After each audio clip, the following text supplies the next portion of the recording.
Mientras continuáis entrando en silencio y cogiendo sitio poco a poco, vamos a aprovechar para exprimir al máximo el placer que supone para nosotros contar con Lev Grossman, un autor que desde hace años queríamos tener en el Celsius, porque realmente conociendo su obra, conociendo todo lo que ha hecho, no hablo solo de literatura, hablo de periodismo cultural, hablo pues de cine, hablo de prensa de videojuegos, etcétera, etcétera, está claro que es uno de los nuestros, está claro que es miembro de esta familia, lo que pasa que hasta hoy él no lo sabía. Una familia que reivindica la narrativa de género como lo que es, ni alta cultura ni baja cultura, sino cultura como toda la demás, y que además no importa tanto el medio narrativo que utilices, sino la historia que cuentas. Y sin duda Lev nos ha contado algunas de las historias más brillantes y destacadas que nos han llegado en los últimos años, ya décadas en realidad. Vamos a intentar hablar de todo, no vamos a poder hacer un recorrido pormenorizado, no os preocupéis, tiene mañana otra charla para hablar sobre todo del mito artúrico que rodea su última novela, también hablaremos de ella aquí, pero vamos a aprovechar para conocerle un poquito más, ya que es la primera vez, que no la última, que está en Avilés, para las 2 o 3 preguntas típicas, aburridas pero igualmente interesantes que les hacemos a todos al principio. Lo primero, ¿en qué momento sentiste que se te inoculaba el virus del fantástico?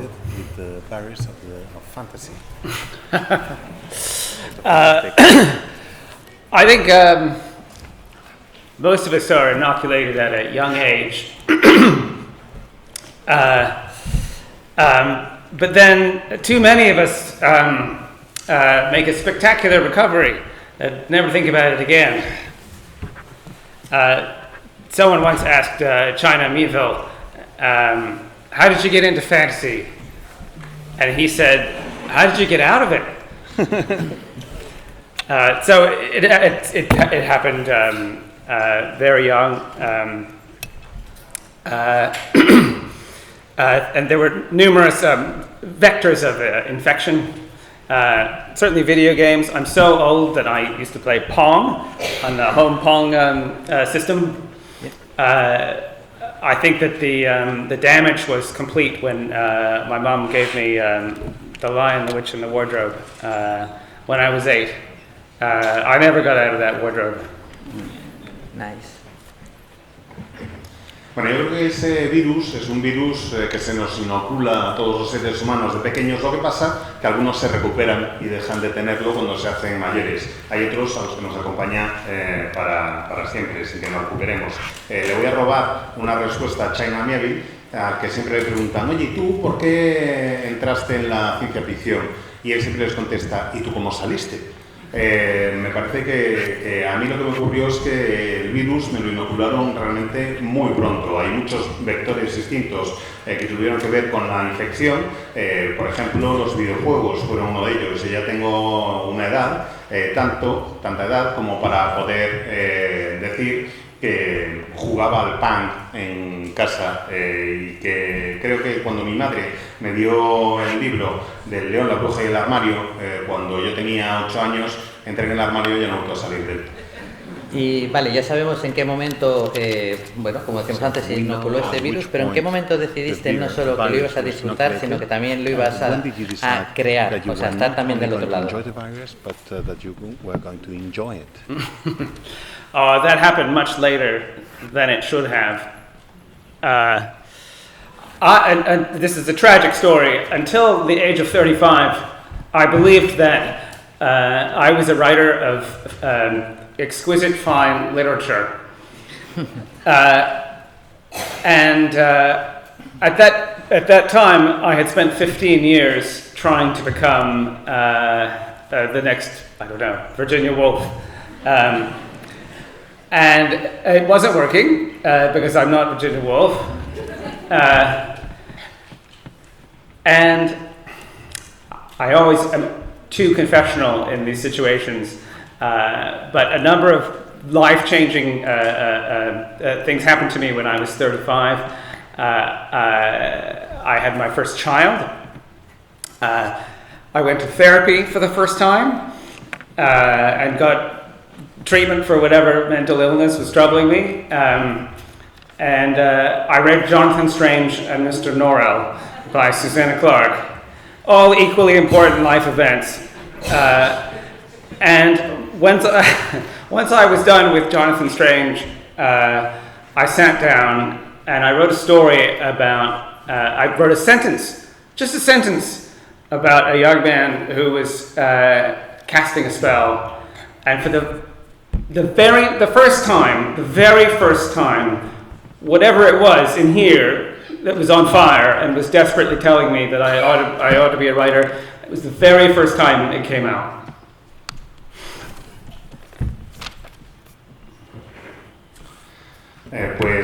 La verdad es que llevo muchísimo tiempo disfrutándolo, quizás incluso más tiempo del que debiera, según algunos.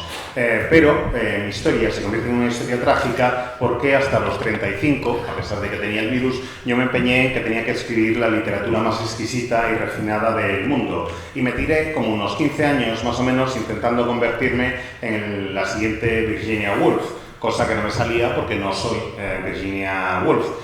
Total, que en este tipo de situaciones, cuando me hacen estas preguntas, tiendo a hablar de más y a confesar demasiadas cosas. Y aquí lo que os confieso es que las cosas cambiaron muchísimo en mi vida cuando cumplí los 35 años. Fui padre por primera vez, acudí a terapia psicológica también por primera vez para tratarme, los trastornos psicológicos que pudiera tener, y leí el libro de Jonathan Strange y el señor Norrell.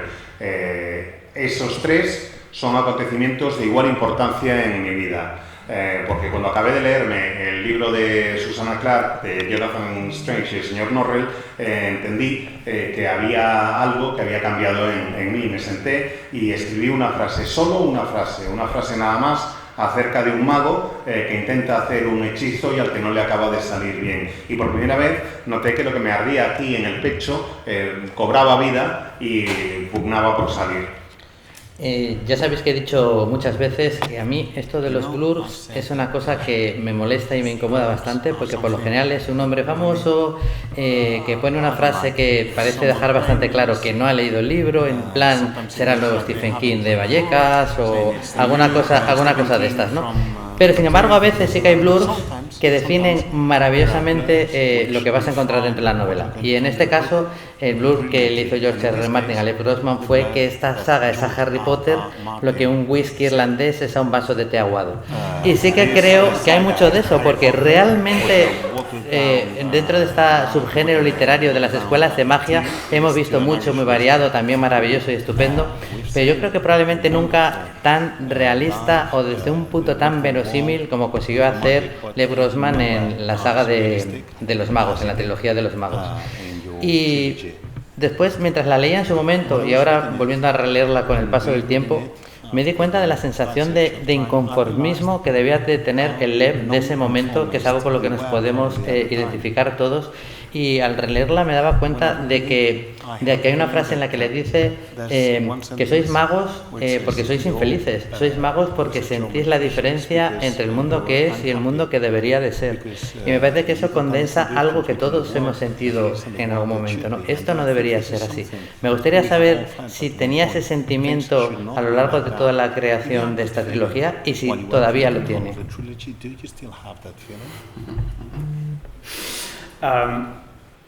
I certainly had that feeling at that time. In a funny way, The Magicians started for me really with a kind of thought experiment. Same is true of The Bright Sword. And this had to do with Harry Potter. When Harry gets to Hogwarts, the funny thing about him, it's as if he has never read a fantasy novel, and all this is striking him as amazingly interesting and extraordinary that this is happening. What was he doing in that cupboard under the stairs for 11 years? If not reading and rereading the Chronicles of Narnia. I felt that I just wanted to take more seriously psychologically the question of who it was who would attend a school for magic and what they would do there and what it would do to them.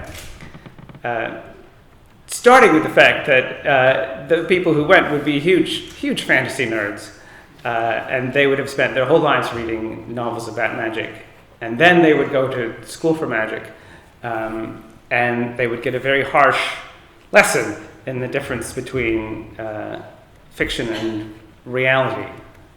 It's only half your question, but I'm going to stop there for now.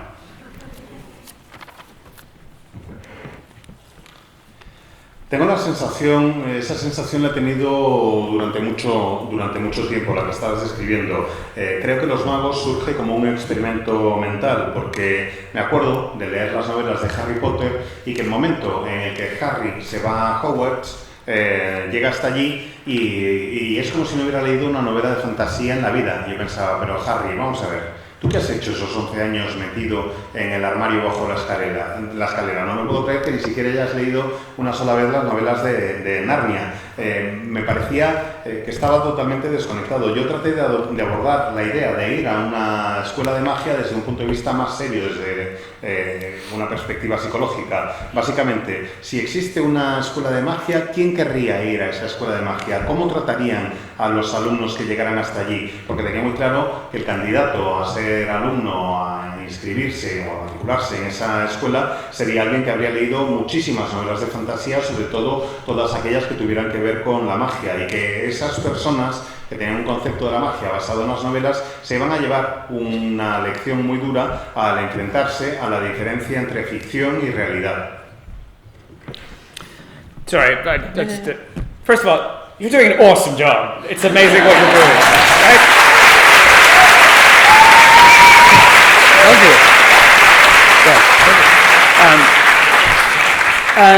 you. You slipped in a dangerous second question there at the end earlier about whether I still feel the same way. Yeah. And I do, of course I do. When I went to therapy, I always, I'm overly confessional in these contexts. When I went to therapy, one of the first things that I said was, Doctor, I'm super depressed now. But isn't that why I'm writing? And if I get cured, what am I going to write about it anymore? If I'm feeling good all the time.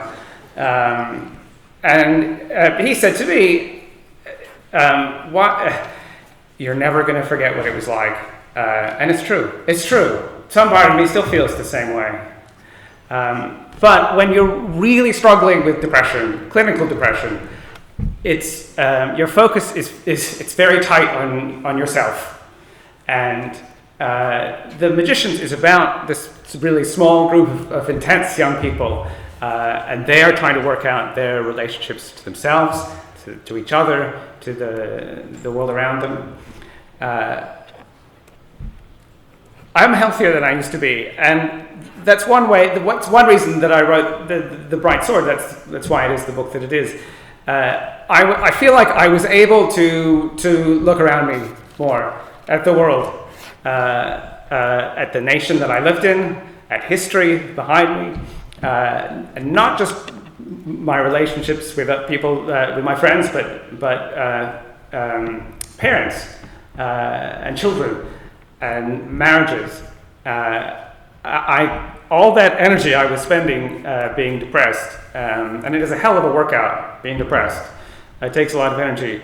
I was able to spread it around a little more and look at a bigger world. Y colaste así de rondón una segunda pregunta bastante peligrosa como corolario.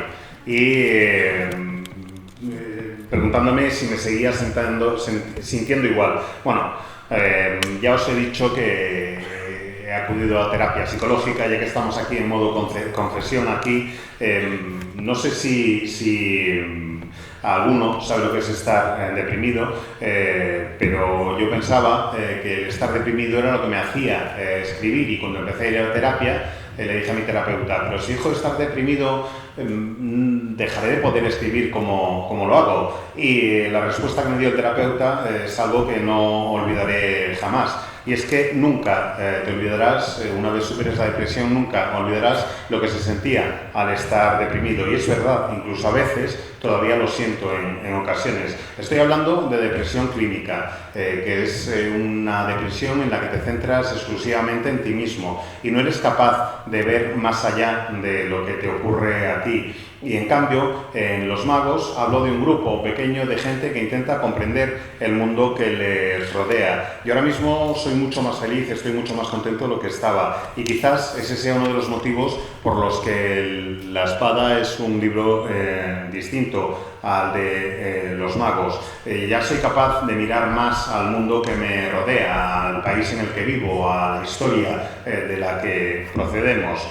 Soy capaz de fijarme más en las relaciones humanas que mantengo con mis amigos, con mis padres, con mis hijos, en los matrimonios, porque la depresión es algo que te consume muchísima energía, realmente te consume todo lo que tienes. Y el momento en el que empiezas a curártela descubres que puedes dedicar esa energía a toda una serie de cosas distintas. Hay dentro de este grupo de amigos o conocidos, amantes del fantástico como es Quentin y que se emocionan con el mundo de Fillory, que van a una escuela mágica, que acaban descubriendo que Fillory es real, que esto es un poquito el trasfondo, ¿no?, el escenario de estas novelas.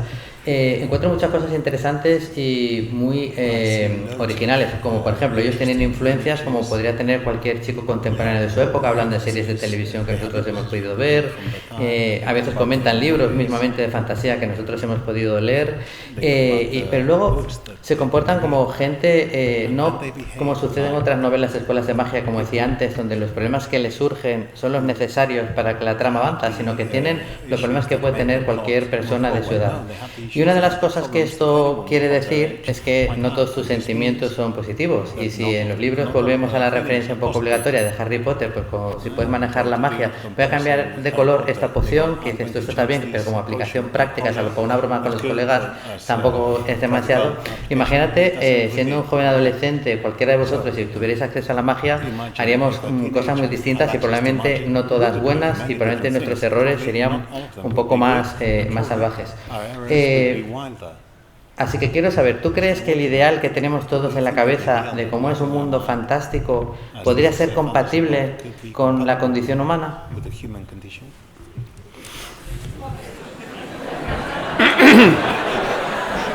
No. That's it. I know why.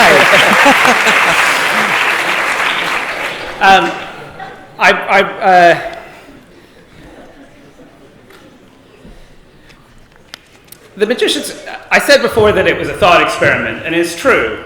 And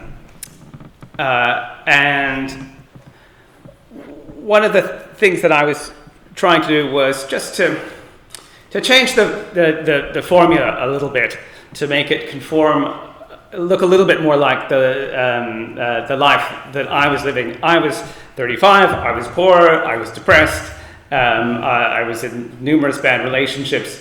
As much as I wanted my life to resemble that of a magical British schoolboy, there were some key differences that I felt like I needed to talk about. And the way of getting that for me was to sort of subtract some elements from the equation.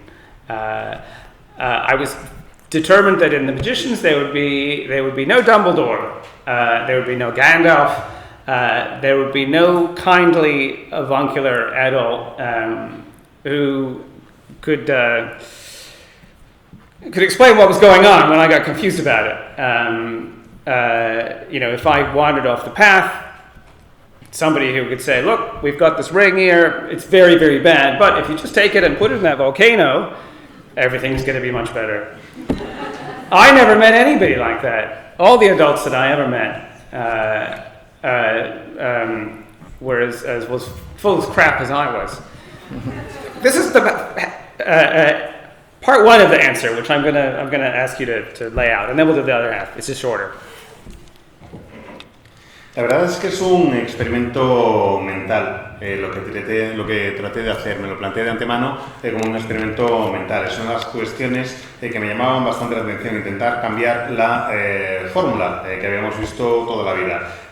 Cuando me puse a escribir las novelas, yo tenía 35 años, era pobre, estaba deprimido, había pasado por toda una serie de relaciones bastante malas y comparaba mi vida con la que debía ser la de un estudiante de magia en un internado británico y decía, esto no funciona de ninguna de las maneras, y quería ver cuál era la diferencia entre mi vida y la que podía haber tenido ese adolescente. Y lo primero que quité de la ecuación fue la figura del mentor. No había ningún Dumbledore, no había ningún Gandalf, no había ningún adulto desgarbado y sabio que les pudiera explicar lo que ocurría. No había ninguno que llegara y les dijera, mira, este anillo es muy malo, pero si lo coges y lo llevas al volcán y lo tiras dentro, todo va a ir mucho mejor. Todo eso no existía. Básicamente, los adultos con los que me iba encontrando estaban tan llenos de chorradas y hacían tantas tonterías como decía yo. Y esta es la primera parte de la respuesta. And the only other thing I wanted to say was I was also very determined that in this story there was to be no Voldemort. There would be no Sauron. There would be no White Witch. There was no one who was a personal incarnation of ultimate evil, because I also never met anybody like that.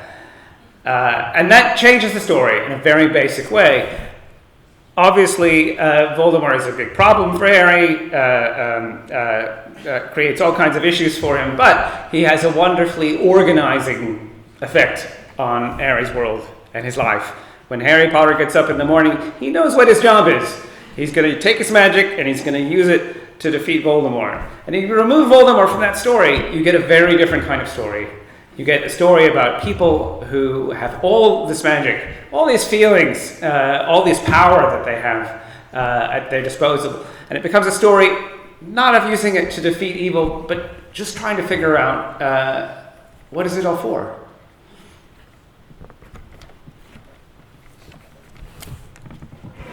Otro de los elementos que quité de la historia es que no iba a haber ningún Voldemort, ni ningún Sauron, ni nada por el estilo. No iba a haber una encarnación definitiva de la maldad a la que enfrentarse. Es verdad que Voldemort le crea muchos problemas a Harry, pero también le da un cierto sentido y orden a su mundo, porque sabe Harry cada mañana que cuando se levanta lo que tiene que hacer es utilizar su magia para acabar con el malo. Si quitas al malo de la historia, tienes una historia realmente muy distinta y te genera una situación realmente muy diferente. Tener magia y tener poderes si no hay un enemigo contra el que utilizarla. No tienes que utilizar la magia para acabar contra el mal, así que tienes que plantearte para qué quieres usarla. Con esto ya más o menos yo creo que tenemos unas pinceladas bastante claras de la trilogía de los magos para que luego vayáis, si se pueden encontrar, a por ellos, las leáis y las disfrutáis si no lo habéis hecho. Pero sí quiero pasar un poquito por encima antes de ya saltar a otros trabajos de Lev, por las continuaciones, por el bosque mágico y por la tierra del mago, aunque sea muy brevemente. Lo primero, me gustaría saber si siempre tuvo claro que iba a ser una trilogía desde el principio. Y luego yo en el segundo emerge el que para mí es el personaje que más me gusta de la saga, que es Julia, que es la única que no ha ido de verdad a la escuela de magia. Yo que defiendo mucho a la gente autodidacta, esto me encaja como anillo al dedo. Además acaba siendo reina de una de los reyes del reino de Fillory, y la utilizas para que a través de sus ojos sepamos su historia y sepamos lo que estuvo haciendo mientras sucedía lo que veíamos en la primera novela. Me parece tanto desde el nivel narrativo como de construcción de personaje, me parece una maravilla, y yo he de reconocer que me gustaba tanto que hasta tenía ganas de que volvieran a aparecer los capítulos en los que se contaba su historia. No porque los otros no me estuvieran gustando, sino porque me estaban fascinando la personalidad de Julia que desarrollas en la segunda entrega. She's a very unusual phenomenon for me. She's different from any other character that I ever wrote. When I wrote The Magicians, it was just as a single novel. I didn't envision going on with it. And then once I was done and it was published and it started to go out in the world, it began to dawn on me how incredibly full of plot holes it was, and that I really ought to do something about that, including what's Julia been up to for the entirety of The Magicians, which I never explained. And to be honest, I didn't know. I wrote her as a one-off. She was supposed to disappear on page 3 and never return. And yet, every time Quentin turns around, there she is, reminding him that she's still there. So when I wrote The Magician King, I gave myself one chapter. I gave Julia one chapter. One chapter, young lady, in which you can explain yourself and how you became so powerful and what you've been up to this whole time.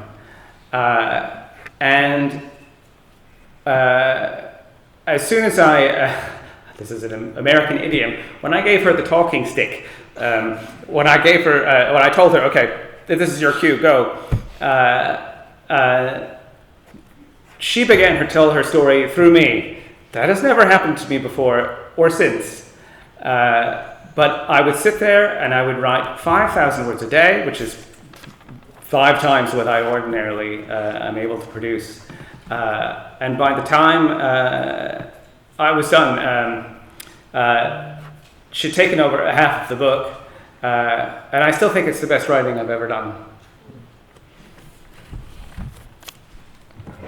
La verdad es que fue un fenómeno bastante extraño el de Julia para mí, el de Julia para mí. En un principio Los Magos iba a ser una única novela, pero cuando lo acabé me di cuenta de que había un montón de agujeros en la historia y que había dejado cosas el argumento pendientes. Y pensé que lo podría arreglar con el Reino Mágico. Y ahí, Julia había aparecido en Los Magos, pero no se explicaba qué es lo que le había ocurrido. Era un personaje que iba a desaparecer en la página 3, no iba a volver a aparecer ni una sola vez más, pero en cambio cada vez que Quentin se daba la vuelta, pues ahí estaba ella. Y pensé, pues ya que voy a escribir una segunda novela, uno de los agujeros que voy a corregir, uno de los hilos sueltos que voy a atar, es el de la historia de Julia. Y le dije a Julia, señorita, un capítulo. Tiene usted un capítulo nada más para contar toda su historia. Y lo que ocurrió es que cuando no sé si sabéis que en Estados Unidos, cuando es el momento de hablar en clase o lo que sea, te dan un palo. Y solo puede hablar el que tiene el palo. Así que cuando le di el palo de hablar a Julia, ya no lo soltó. Ya empezó a contar su historia y tiramillas. Empezó a contar su historia a través de mí. Es algo que no me había ocurrido nunca antes y que no me ha vuelto a ocurrir después. Cuando escribía sobre Julia, escribía 5.000 palabras al día, que es más o menos 5 veces más de lo que suelo escribir en un día normal. Y cuando acabé la novela, me di cuenta de que ella se había hecho con la mitad del libro. Vamos a ir saltando hacia la espada fulgurante, luego si queda tiempo pues hablaremos de la flecha plateada y otras cosas más, pero para ello vamos a hablar primero de otra cosa, vamos a hablar de Don Quijote. Y es que sí, seguro que ahora os habéis dado cuenta, cuando en la espada fulgurante ya se nota un poco la influencia, quizás, no sé si es lo que le quiero preguntar a él, si es por la inmersión que tenemos nosotros con el personaje de Don Quijote o si es algo que a él también siempre le ha fascinado, pero si lo pensáis, el personaje de Quentin Coldwater es una especie de mirada en el espejo, ¿no? de Don Quijote. Don Quijote creía que los libros de caballería era verdad y acaba aprendiendo que ese mundo fantástico no existe, mientras que Quentin creía que estaba leyendo ficción y en realidad descubre que en realidad sí que existe, ¿no? Es un poco como, no digo el reverso tenebroso, pero sí como el reflejo en el espejo. Y eso me había quedado a mí un poco latente en su momento, pero al leer La espada fulgurante también viví mucho del Quijote, o quise ver mucho del Quijote en él. No sé si es un personaje que a ti te fascina de alguna manera y esto es algo consciente o es algo que me estoy inventando yo, que también puede ser.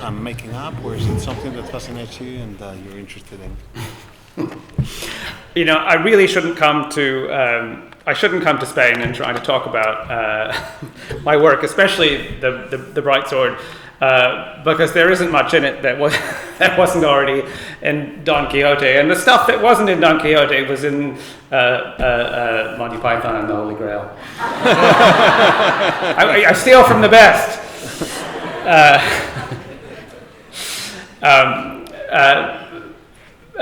But yes, it's an enduring. I guess it's the theme that runs through everything that I write. When I was working on the Bright Sword, it was very important to me to understand physically what it would feel like to be a knight. And so I tried to get hold of pieces of armor and put them on. And I took lessons with the longsword.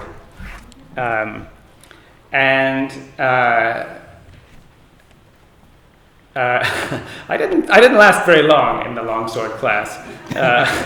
It was held in a ballet studio, which is a good place to hold a fighting class because there's mirrors, just big mirrors everywhere.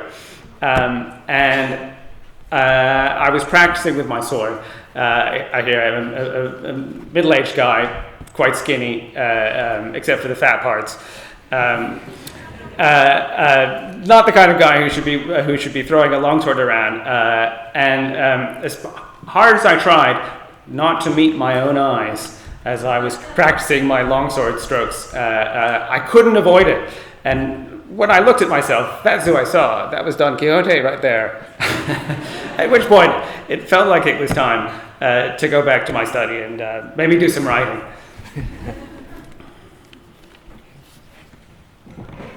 Vamos, es que solo a mí se me ocurre venir a España y hablar del Quijote. En fin, es verdad, en la espada fulgurante hay un elemento importante del Quijote, pero también hay otro elemento muy importante, otra influencia muy importante, que es Monty Python y los Caballeros de la Mesa Cuadrada.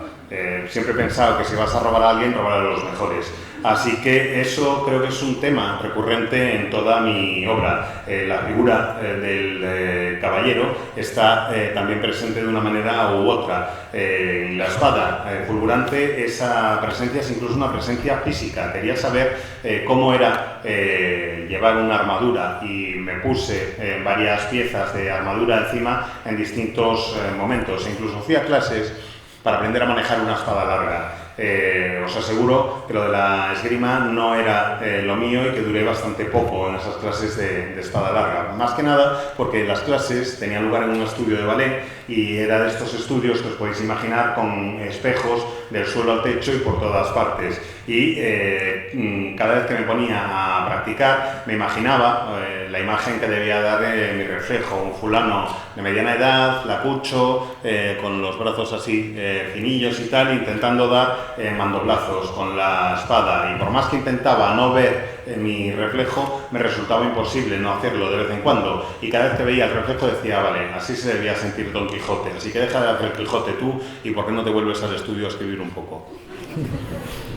Los mitos universales, ya entrando en los mitos artúricos, lo son porque tienen algo puro en su interior que conecta con nosotros como seres humanos de una forma primaria y universal, y que por mucho que avancemos en las generaciones, pues vamos a seguir conectando con ellos. Pero también lo son por otra cosa, porque saben adaptarse a los tiempos que corren, saben ir cubriéndose de capas gracias a los creadores que los hacen suyos a lo largo de las generaciones y los van moldeando, ¿no? Van poniendo como ladrillos en ese muro de los mitos artúricos, entrando algunos en el canon, otros no, y haciéndolo como un poco más completo.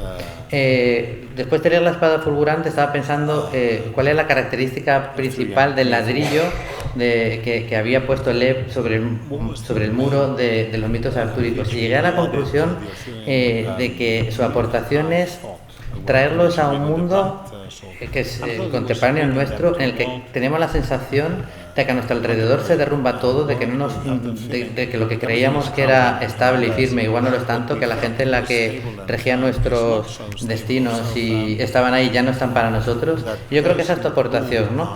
Pasa mucho, por ejemplo, con las novelas de zombies o cualquier película de zombies. Ya sé que esto parece que no tiene nada que ver, pero tú ves una película, El regreso de los muertos vivientes, y de repente hay un final feliz, salen y escapan, ya escapan, pero ¿a dónde cojones van a ir si sigue habiendo zombies por todos los lados, ¿no? Aquí pasa lo mismo, ya sabíamos el final, muere Arturo, pero ¿y ahora qué? O sea, ¿qué les pasa a estos personajes? Y me parece muy interesante el giro, y me parece muy interesante la aportación. ¿Cómo llegaste a decidir de todo lo que se puede jugar de los mitos artúricos que este iba a ser tu espada fulgurante?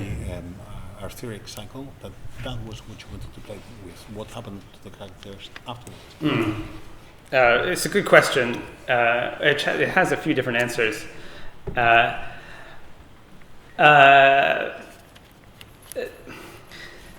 Anybody who's ever written about King Arthur, I didn't start out wanting to write about King Arthur. It wasn't until I was quite old that I realized I needed to do it. And it was because I thought his story was complete. The Arthur story it's much older than I understood when I started working on it. Arthur, he's not really a medieval king. What he is a Roman warlord. And if he lived, it was in the 6th century, so well over 1,000 years ago. You wouldn't think there would be anything left to add. But I grew up on The Once and Future King by T.H. White. It's still probably the book that I've read the most times, over and over again. But something I didn't realize when I first read him was that all that stuff in The Sword and the Stone about Arthur being tutored by Merlin as a boy and turned into different animals. T.H. White made all that up. No one had ever told that story before, or given as Arthur as a little boy.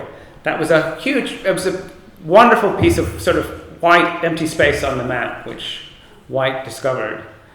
And when I realized that, of course, I started to think about the other big white place on the map, which was the time after his death. Which again, it sounds like an absolutely terrible idea to write an Arthur story with Arthur's dead. But I realized when I started thinking about what kind of story you would tell in that world, Arthur's story always ends with his death. It always does. That's always the end of the story. And that, of course, it's the end of Arthur's story. But it makes you want to think, what happens after tragedy? When the sun around which everything revolves, it goes out, and everything falls apart. It is a post-apocalyptic story, just like a zombie movie. How do you keep going? How do these people live when everything that told them how to live has disappeared? And when I realized there was that story left to be told, I felt like I had to tell it.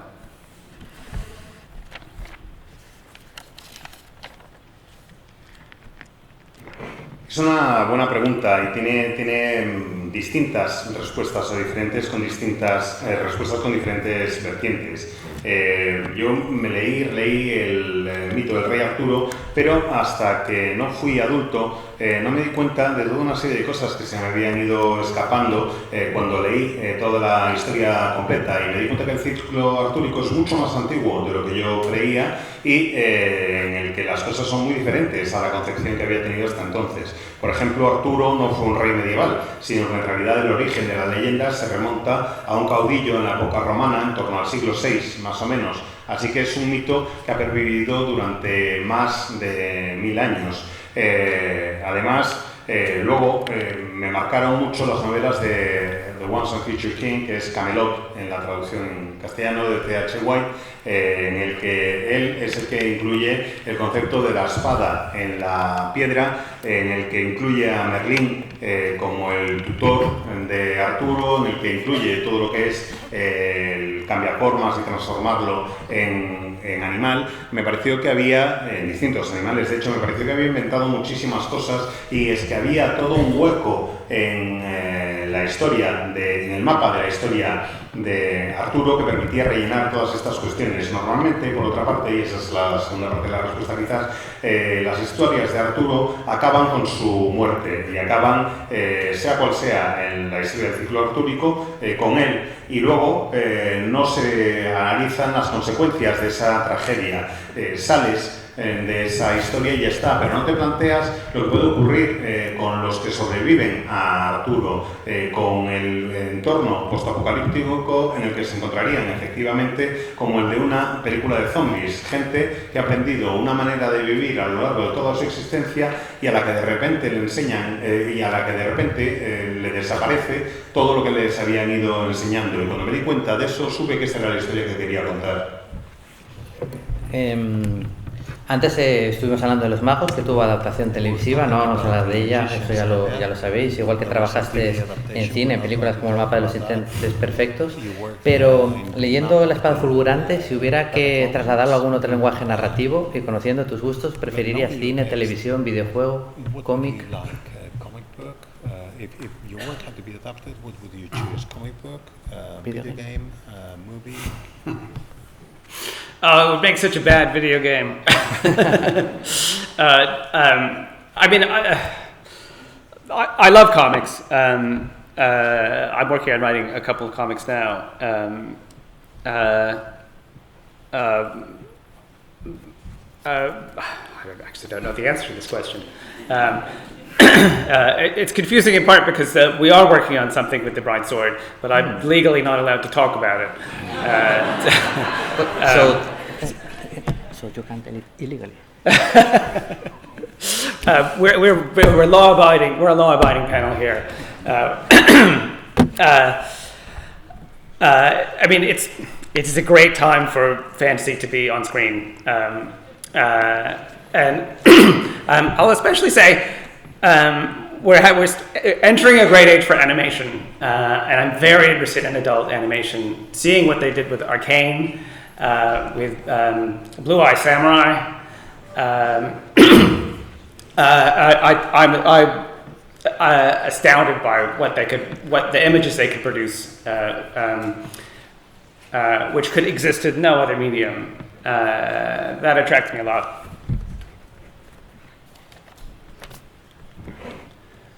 Algo hubo en un videojuego, pero era malísimo. En fin, el caso, me encantan los cómics y de hecho he escrito el guión de unos cuantos y no sé muy bien cómo responder a esta pregunta, porque es que, ¿sabes qué pasa? Que estamos en un proceso de negociación para una posible adaptación de La espada fulgurante, pero no puedo dar ningún detalle, ni en qué medio, ni nada por el estilo. Hay obligaciones legales que me lo impiden. Le dice Jorge, pues dínoslo ilegalmente. Y responde Lev, no, yo soy un ciudadano respetuoso de la ley. El caso, estoy viendo últimamente que hay muchas series de fantasía en animación que me parecen absolutamente fantásticas, que tienen unos guiones y unos medios técnicos increíbles, desde Arcane, de League of Legends, hasta El Samurai de Ojos Azules. Me parece que son series realmente alucinantes, que tienen imágenes increíbles, muy potentes y que no te puedes encontrar en ningún otro medio. Sabiendo que es fan de los cómics y teniendo en cuenta que una de las cosas que más me gusta de La espada fulgurante y de algunos de los trabajos sobre mitos artúricos que se vienen haciendo en la última década es cómo le ha dado protagonismo a personajes que salían muy tangencialmente, algunas veces apenas mencionados, otros más, pero con un papel muy secundario, y aquí les ha enfocado con las luces, ¿no? Yo tuve una sensación parecida, aunque también tocaba a los primeros, pero había otros que no eran los más protagónicos, y que un cómic destacó, un cómic que a mí me gustó mucho, que fue Camelot 3000 de Michael W. Barr y Brian Boland, y me gustaría saber hasta qué punto, como fan de los cómics y lector, había una reminiscencia quizás de Camelot 3000, La espada fulgurante. Of course there was. No one has ever called me out on that, but I said earlier that I steal from the best, and I stole the shit out of Camelot 3000, which is a terrible comic book, by the way, with a lot of gratuitous lesbian softcore porn in it. But there's also some brilliant masterstrokes in it, and I took everything that wasn't nailed down.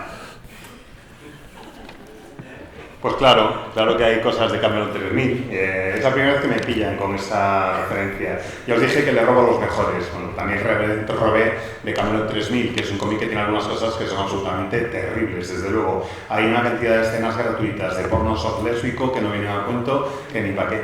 Pero el caso es que sí, robé de Camelot 3000 y lo reconozco. I mean, I'm remembering, right? This is the one. Tristram is reincarnated as a lady, just so we could watch her make out with Isolde, right? That's the plot twist. Vale, por ejemplo, me estoy acordando ahora de lo que os decía del porno soft lésbico. Tristán se reencarna en mujer. ¿Para qué? Pues para que tenga novia y puedan liarse. Bueno, quedaría tiempo para una pregunta rápida. ¿Alguien? Allí. So, what's your best memory from that time when you were already published, but you were starting out as an author with your first book or your first saga? Mejor recuerdo de autor recién publicado.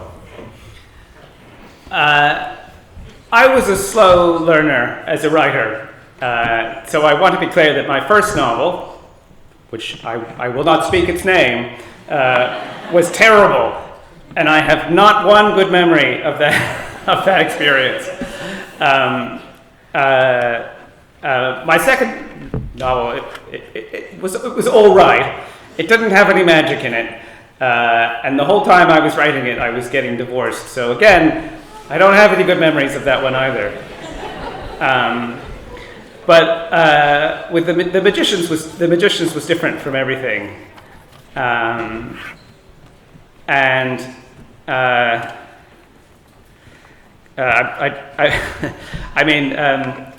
going to try not to cry. I remember getting the quote from George R. R. Martin that we heard earlier. I remember writing the first sentence and feeling like I had finally said what I meant to say after 15 years. Not exaggerating. I started at 20. I started Magicians at 35. 15 years of trying, and I finally said what I meant to say. I remember seeing the name Breakbills on an envelope. I was I was house sitting for somebody, and I was sitting at their desk, and they had a piece of mail from somebody named Breakbills, and I remember seeing that name and thinking, I know what that is. That was a good memory.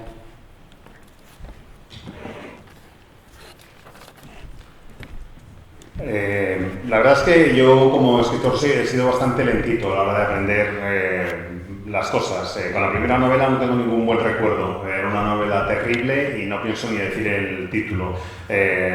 No tengo ningún buen recuerdo asociado con ella. La segunda novela tampoco tenía nada de magia y encima la escribí mientras me estaba divorciando. Así que como os podéis imaginar, tampoco es que la asocié con muy buenos recuerdos. Pero con los magos fue una cosa realmente muy distinta. Trataré de no llorar al contároslo, pero recuerdo, por ejemplo, la sensación que tuve cuando recibí la cita, el verb de George R. Martin, del que hablábamos antes. Recuerdo escribir la primera frase y sentir que por primera vez estaba contando lo que quería contar después de 15 años de intentarlo. Empecé a escribir Los Magos a los 35 años y había estado intentando convertirme en escritor en los 15 anteriores. Y fue la primera vez que me di cuenta que estaba escribiendo realmente lo que quería escribir. Y también recuerdo la primera vez que vi el nombre de Blake Mills en un sobre. Estaba cuidándole la casa a alguien, estaba el sobre encima de una mesa, vi el nombre de Blake Mills y supe qué es lo que había en ese sobre, qué es lo que ese sobre significaba. Aparte de recordaros, ya que lo mencionó él antes, que mañana por la noche podéis ver Los Caballeros en la Tabla Cuadrada de sus locas aventuras en el cine, en la calle, y pasarlo como enano seguro, porque cuanto más se ve esa película, más gana esas extrañas joyas a las que le sucede esto.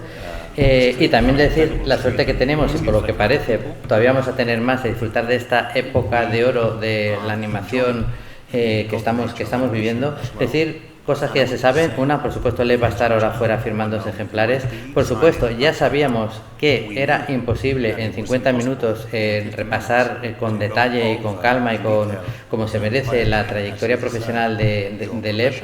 Pero espero que os hayamos podido mostrar, el seguro que sí. Nosotros hemos hecho lo que hemos podido, unas pinceladas de eso, mucha genialidad.